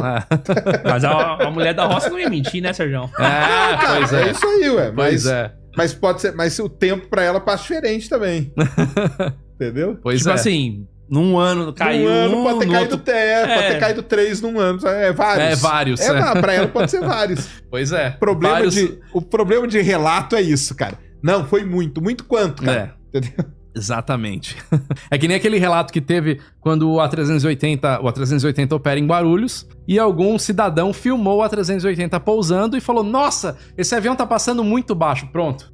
Ganhou toda a mídia que agora o avião está passando baixo demais. E não tava dentro do padrão normal, né? É igual a decolagem quando você filma do ângulo e o avião parece que tá assim, parece né? tá assim. Pô, tá lá subindo na vertical, não, cara. Ou lá em Congonhas, né? Quando o avião utiliza um pouco mais de pista pra decolar, pronto, já ganha toda a internet que o avião quase causou um acidente. É verdade. O Fábio Livieri, por que o evento DB Cooper já não fez raio-x obrigatório? Quê? Você entendeu? Eu não entendi. Eu não entendi. Você entendeu, Sérgio? Os caras mandam um negócio em código. Pois é, cara. Decodifica aí. Já não fez raio-x obrigatório. DB Cooper? O que é DB Cooper? Aí os caras estão... É sério, ele mandou isso não. DB Cooper. Traduz aí pra gente aí, ô Fábio Livieri. Procura aí, porque essa daí eu não peguei. O DB Cooper é esse cara aqui, ó. É o mistério de um paraquedas secreto. Deixa eu ver aqui. É uma doideira. Umas doideiras. Os caras têm umas doideiras, né? Meu Deus do céu. Ele foi... o DB Cooper é um... um cara que sequestrou o avião do Boeing 727, em 1971. Isso. Então, aí ele falou porque o raio-x... porque não tinha raio-x, mas não, 1971 não tinha. Não. É isso que eu falo, que a galera não... Hoje, é esse lance, cara. Você vai no aeroporto hoje é de um jeito por conta do 11 de setembro. Porque antes, meu amigo, era bem diferente. Era várzea, entendeu? Principalmente antes dos anos 90. Era mais várzea ainda. Então era pouquíssimo que tinha raio-x, pouquíssimo que tinha detector de metal. Raio-x, então, não tinha nada. Tem, inclusive, em alguns filmes, um filme que eu gosto de citar sobre isso, que é de 1992, que é o Esqueceram de Mim, Perdido em Nova York. É verdade. Você vê que eles saem do carro na entrada do aeroporto, saem correndo e vão parar direto, na porta do avião. Isso mesmo. E fala, nossa, mas era assim. Isso no aeroporto de Chicago, não tinha os checkpoints ali não era todo mundo que passava, né? Então mudou bastante. O que aconteceu naquele filme, inclusive, do Kevin McAllister, entrar no avião errado, hoje nunca aconteceria. Exato. Nunca, né? Naquela época... Era possível, era né? possível. Era possível, é verdade. É que é isso que eu falo, cara. Você analisa as coisas que tem hoje. Hoje é outro mundo, tem que cara. avaliar o momento, né? De cada... E hoje nem é todo raio... Aí você pega raio-x, por exemplo. Tem lugar que tem que tirar o computador. Uhum. Tem lugar que você não precisa. É. Tem lugar que você tem que tirar o sapato. Tem lugar que você não precisa. Vai tirar Tem- o sapato? Tem Sim. lugar que pede Nos pra tirar o Estados sapato. Unidos, em qualquer aeroporto, você tira o sapato. Tira o sapato. Qualquer Mas você um. não precisa tirar o computador. Mas aí é porque os scanners já são mais É isso que eu modernos ia e conseguem falar. identificar. É. Agora aqui em Guarulhos você tem que tirar o computador. É. Porque a bateria do computador cria uma sombra. né? Exatamente. E aí você não. Aí tira todos os seus computadores. É. Então, aí você chega nos Estados Unidos, não, mas lá tem que tirar o sapato. Aqui você não precisa tirar o sapato. Aí uma outra coisa que é sempre bom atualizar com você é o lance dos eVTOL. Como que nós estamos? Fernando, pra quem não sabe, é especialista nisso aí. Sabe o que é o eVTOL? Não. É o famoso carrinho voador, cara. Que você vai ter na sua garagem, Ah, mas não vai ter. Mas não, só que não. O eVTOL, a gente pode dizer assim, que é uma nova época de ruptura, né? Assim, a gente tá entrando numa nova era da aviação, porque são aeronaves de decolagem e pouso na vertical, como um helicóptero. Qual que é a diferença? Elas são elétricas e elas têm sistemas automáticos e facilidades muito maiores do que um helicóptero. Um helicóptero tem um custo operacional muito alto. O que um eVTOL, a ideia é diminuir drasticamente o custo da máquina e o custo de operação, principalmente pelo fato de ser elétrico e principalmente pelo fato de você conseguir escalar o voo, né? Então, é um futuro, mas ainda tem muita coisa em volta, né? Eu costumo dividir o desenvolvimento do eVTOL em 4 pilares, né? O primeiro pilar é a tecnologia, que a gente obviamente já tem aeronaves voando, fazendo testes no A mundo Embraer inteiro. lançou aquele dele, A né? Embraer lançou um braço que hoje virou uma empresa independente, que é a IVE, que está desenvolvendo também o eVTOL. E tem outras empresas brasileiras também nesse meio. Isso está no mundo inteiro. Então, a tecnologia já existe. Tanto é que você pega um dronezinho hoje ali de $1.000 e você decola, o bicho fica paradinho ali, você faz o que você quiser. Então, ok. Só que você tem um outro ponto, que é a parte de certificação, que é onde a gente está nesse momento, que é certificando isso, provando que isso é seguro, né? Porque você voar uma aeronave não tripulada é uma coisa, você colocar um ser humano dentro muda completamente as regras, né? E para você voar tem que ser certificado. Recentemente, o primeiro voo do eVTOL aconteceu aqui, até de uma empresa de um amigo meu que está importando da China, eu fiz um vídeo com ele, inclusive. E aí? Fez o voo não tripulado, Tá. né? Com sucesso. Na China já tá voando tripulado e tal. A China já tá. A China já tá fazendo vários testes tripulados, o negócio já Fala tá pra bem gente pra gente avançado. botar aí na tela algum. A partir do momento que passa a ser certificado isso e ok, pode voar, porque você envolve várias questões. Você envolve a parte ambiental, você envolve a parte de solo, aonde essas aeronaves vão operar. Pousar, né? Você tem que ver aonde elas vão voar entre as aeronaves que já estão operando, helicópteros, aviões maiores, aviões menores. Você tem que enfiar tudo isso nesse bolo, né? Passou essa parte, você tem a questão de opinião pública. Quem que vai voar nisso aí? Se você pegar esse vídeo que eu fiz do Ehang, é esse bichinho aí. Ele é pra quantos? Esse é pra 2. Ele é bem pequenininho. Aí, esse daí é o da Embraer. Caramba. Então esse daí já é pra mais pessoas. Baixa um pouquinho aqui nas fotos, ó. Essa aqui é o último protótipo que eles anunciaram. Vê lá vê se aparece o vídeo ali Coloca em vídeo. É ali, ó. Esse é o meu vídeo. Ele posta do Facebook, mas tudo bem. Então, esse aí é um vídeo que eu fiz com o pessoal da IVE, inclusive com o VP da IVE explicando os detalhes. Esse é o protótipo. Isso aí não voa, é só uma casca, é só um mock-up, né? E a ideia é que... É gigante o negócio? É grande. Isso aí é pra quantos? Esse daí é pra 2, acho que pra 6, uma coisa assim. Caramba, você já é. Já faz um... Então, a ideia é pra ser tipo um táxi aéreo, né? Pra ser uma aeronave também, a princípio, pilotada Mas aí por alguém. é voar abaixo dos helicópteros, né? Ou Então, não? é isso A que gente tem não que ser sabe ainda. definido, porque os helicópteros ainda já não. voam bem baixo, né? Então, ele tem que se encaixar nesse sanduíche de espaço aéreo, né? Que eu tô falando. Então, tem que ter um sistema todo integrado, com uma inteligência artificial, gerindo todo mundo. Porque hoje, um espaço aéreo como São Paulo, por exemplo, a gente já tá bem saturado para pessoas pilotarem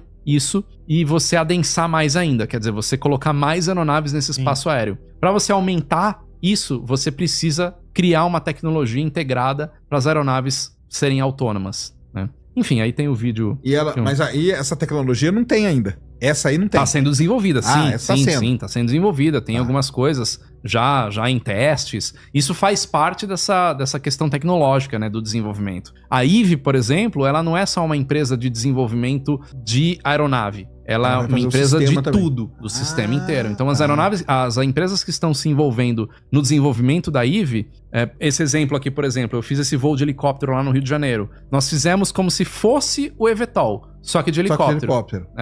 Entendi. Então, é só tirar o helicóptero e colocar o drone, vamos dizer assim, né? Entendi, mas ele tava voando, mas ele não Mas tava aí ele voando. tava voando sozinho, não, né? Não tava voando sozinho. Mas eu tô dizendo, naquela situação onde eu fiz o voo de helicóptero, o espaço aéreo específico para esse tipo de aeronave, Era mais baixo ainda. Era mais baixo, de onde decola, para onde vai, né? Porque hoje, se você pega uma região como São Paulo, por exemplo, você tem corredores para aeronave voar. Você não pode voar de qualquer jeito, Claro. né? Então, aonde que essas aeronaves vão voar? Como é que é a eficiência disso? E aí, elas vão ser elétricas. Então, onde que isso daí vai ser carregado? Aí estão sendo desenvolvidos os chamados vertiportos, que são como se fossem heliportos, mas com a estrutura para pousar mais de uma aeronave, para ter manutenção, carregamento de baterias e assim por diante. E a autonomia tá de quanto? A autonomia é baixa, né? Porque é para... É porque é de um vertiporto de um pro outro. vertiporto pro Não, dentro beleza, da cidade. Então, claro. autonomia de 100 km, por exemplo. Tá bom, ué. 100 Sim. km tá bom. Sim, mas numa cidade como São Paulo, o IVE, por exemplo, ele consegue fazer vários voos antes de carregar. Sim. Né? Então faz voos curtos, tiros curtos, aí quando termina uma série de voos, carrega. Então a ideia desse tipo de aeronave, a princípio, é urbano, transporte aéreo urbano. Tanto é que isso é chamado de mobilidade aérea urbana, né? Sim. Ou transporte aéreo entre cidades como São Paulo e Campinas, por exemplo. Por exemplo, Guarulhos até... Se eu saio de Guarulhos, eu chego aqui no prédio tem Sim, um a ideia é heliponto essa. aqui em cima. Aham. No... A ideia é Quanto exatamente tempo, essa. mais ou menos. Olha, eu já fiz o voo daqui dessa região até Campo de Marte em 5 minutos. Em Guarulhos deve dar mais uns 5, 7 minutos. Mais ou menos. Caraca, velho. Você vai de Guarulhos aqui, da região da Paulista. E aí Você vai de helicóptero daqui da região da Paulista pra Guarulhos em no máximo uns 15 minutos. E aí o valor vai ser o quê? Vai ser mais baixo que o A helicóptero? ideia é que que o seja mais helicóptero. baixo, porque é elétrica, você tem um custo operacional muito mais baixo do que isso, um né? helicóptero. Porque o que pega no helicóptero é uma máquina extremamente complexa, com muitas peças, né? E manutenção, né? Quanto que é um voo ali do Jaguaré? Que eu morei no Jaguaré há muito tempo, eu sei que ali tem, né? Tem o HBR lá. É, Aham. quanto que é um voo do Jaguaré até Guarulhos de helicóptero, cara? Depende da máquina, depende do helicóptero. Mas a hora de voo de um helicóptero de médio porte hoje vai girar em torno de uns 4, 5 mil reais. Então, aí você faz a conta. De Jaguaré até Guarulhos vai dar, sei lá, 10 minutos. Você fraciona isso daí. Entendi. Né? Então não é mas tão caro não, ué. Depende do porte do helicóptero. Depende, né? Não, e depende do tempo que você precisa também. A Uber tentou fazer essa experiência com helicópteros, né? Ih, Que era o não deu. Ubercopter. Não deu. Não. Por que não deu? Porque assim, eles estavam cobrando em torno de, acho que, R$300 daqui da Paulista até Guarulhos, por exemplo, né? Por assento. Então, você fala, pô, vale a pena. Pô, Né? R$300, cara. Se você 300 pegar um reais. táxi, vai dar uns 190. Sim, só que é por assento. Sim. Se você tá em 2, são 600. Se você tá em 3, é 900. Aí o cara já faz a conta, o cara fala, pô, entre 10 minutos ou 1 hora, pô, tô economizando. Aí não foi. Não fechou, Não né? fechou a conta. Entendi. Né? Não teve demanda pra sustentar uma operação. Não Mas teve demanda. Não teve demanda pra Mas eu sustentar acho a que operação. se hoje voltar, funciona. Então, com a ideia do eVTOL, a viabilidade é maior. A ideia é essa, né? E o que tá mais desenvolvido mesmo é a China, nisso aí. Não, tem vários países da Europa, Estados É? Unidos, China. Aqui no Brasil também a Embraer tá bem avançada na IVE, tem... Mas voando assim mesmo, não tem ninguém. Voando ainda. não. Inclusive, 2 anos atrás, quando eu fui pra Dubai, eu escutava muita gente falar que, Dubai já tem um monte de teste, já tem aeronave voando. Não tem. Não tem. Porque tá todo mundo esbarrando ainda nessa parte de certificação. A certificação Ainda que tá tem pegando. Sim, porque para você certificar uma aeronave exige muito tempo de testes, né, você vai até o limite da aeronave. Porque o que eu costumo dizer nessa área de eVTOL é que tudo é muito bonito, tudo é a era dos Jetsons ou De Volta para o Futuro até acontecer o primeiro É acidente. isso que eu ia falar agora. Que Né? Você tirou da minha. É isso mesmo. É o dia que caiu primeiro aqui no meio da Vai Paulista. tudo por água abaixo. Aí acabou, né, cara? Exatamente. Aí fecha todas as empresas. E nenhuma empresa quer que isso aconteça. Então, é toda uma indústria nova que está sendo criada e todo mundo quer ter certeza que isso aí não vai cair. Né? Então, tem que testar a exaustão para ter a certificação, porque aí, se foi certificado, caiu, vai em cima do órgão regulador. Por que certificou? E é uma bola de neve, né? Então, ainda vai Mas um mesmo tempinho. assim, o dia que der um acidente vai ser caótico, cara. E, infelizmente, vai acontecer. Tem acidente de tudo, né? Tipo, E você outra- pegar trem, o pessoal tá falando, pega o trem também. O trem também tem. Até trem, elevador. Submarino. Então. Ninguém tá salvo. E outra, a ideia do eVTOL é escalar. Então é centenas ou até milhares voando num espaço aéreo, né? Um deles vai dar pau, né? Não adianta a gente ser Aí vai hipócrita aqui e dizer complicar. que não, Aí né? vai complicar realmente, porque é potencialmente mais perigoso. Exatamente. Não é mais perigoso, mas você aumenta você aumenta a quantidade, você aumenta as possibilidades, né?